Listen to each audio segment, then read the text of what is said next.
Ito ang luto natin ngayon is chicken with cashew nuts.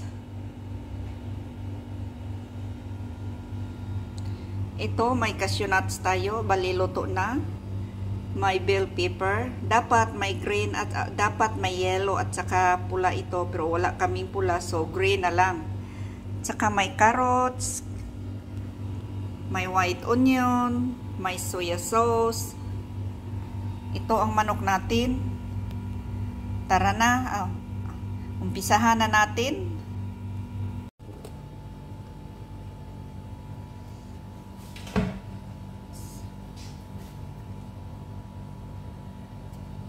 So, maglagay lang tayo ng kunting mantika.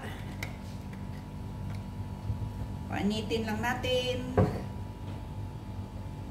Saka tapusin nyo mapanood itong video na itong mga karosas. Ang daming balita. May ipagtapat ako sa iyo. Ang dami kong kwento.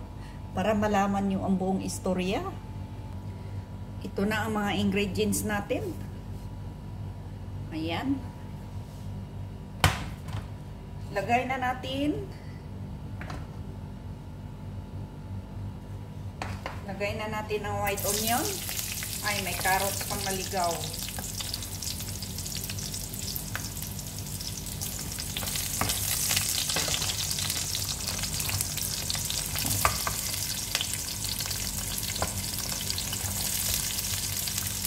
Ito ni Amo. Kasi gustong-gusto nila yung manok na may bell pepper. Mahilig sila sa bell pepper.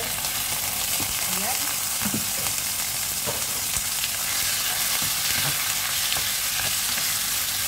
Igisa natin ang manok hanggang mag-dry yung water. Igisa natin ang manok. Dapat igisa natin ang manok hanggang magtuyo yung tubig niya para mawala yung amoy sa manok, hindi masangsang. Ayan. So, kailangan talaga mag-dry yung water sa manok para mabango at saka masarap. Lagyan lang natin ng black pepper. Siyempre, ang paborito at pinaka-importante sa luto ko ang paprika. Kasi mahilig kasi ako sa paprika. Kasi pakiramdam ko pag magluto ako, pag may paprika, parang ang sarap.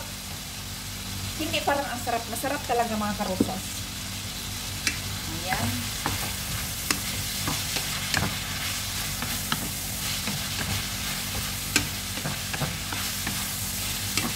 Ito mga karosas. So, takpan lang natin hanggang maluto yung manok at saka mag-dry yung water sa manok para mabango at masarap. Ayan, balikan natin ito mamaya.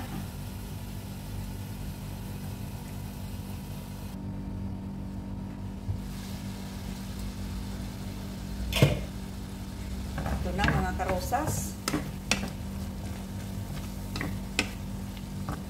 So, kailangan talaga luto as in na luto.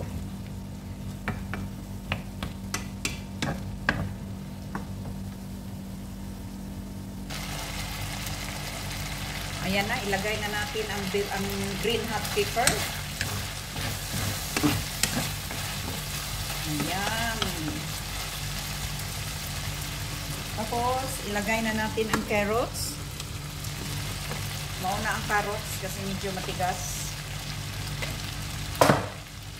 Mga karosas, baka nagtaka kayo, mauwili yan.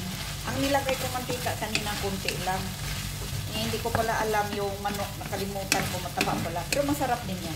Mataba pala ang manok, kaya dumami yung mantika. Ayan.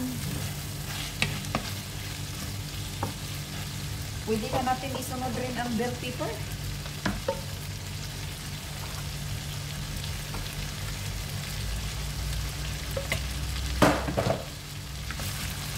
Hindi muna natin lagyan ng asin kasi may soya sauce tayo. Mamaya magsobrang alat.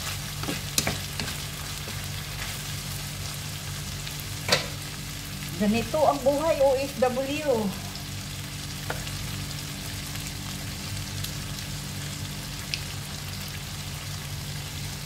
Tapos, ilagay na rin natin ang cashew nuts.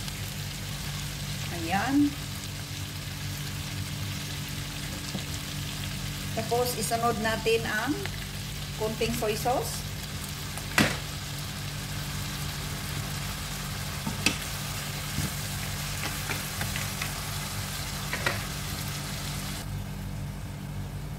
Mix lang natin mga karosas.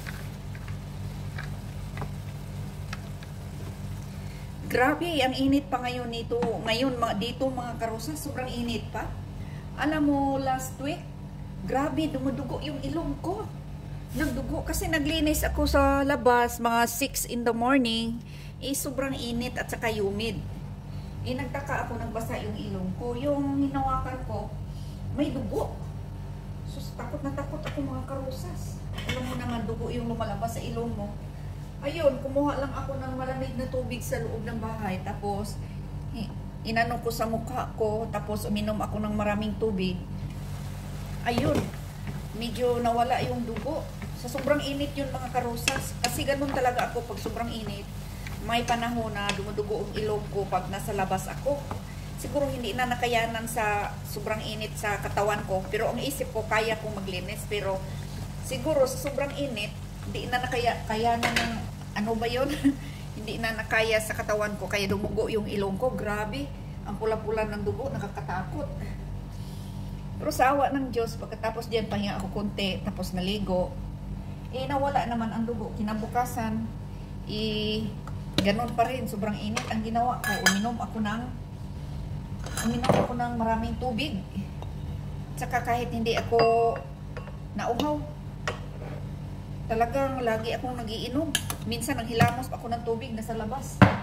Kahit hindi ako feel na parang na gusto kong uminom, parang na ano ako thirsty. Ano bang tawag sa Bisaya o sa Tagalog ng thirsty? Basta uminom lang ako, inom ako kahit puno pang tiyan ko sa tubig. Hindi ko pa feel ko na hindi pa dapat uminom. Basta pinilit kong sarili ko, uminom ako ng tubig sa sobrang init. Ako kasi ang naglilinis sa labas kasi wala na kaming tagalinis. Kunti man lang yan, nakakahiya naman. Wala naman akong ginagawa masyado. So, ako na lang ang naglilinis. Hindi ko na sinabi sa amo ko na palinisan. Kasi may tagalinis ng kami dito ng sasakyan. So, nakakahiya naman, kunti man lang yan magwalis. Yung minalisan ko yung ang tawag ba dyan, yung artificial grass.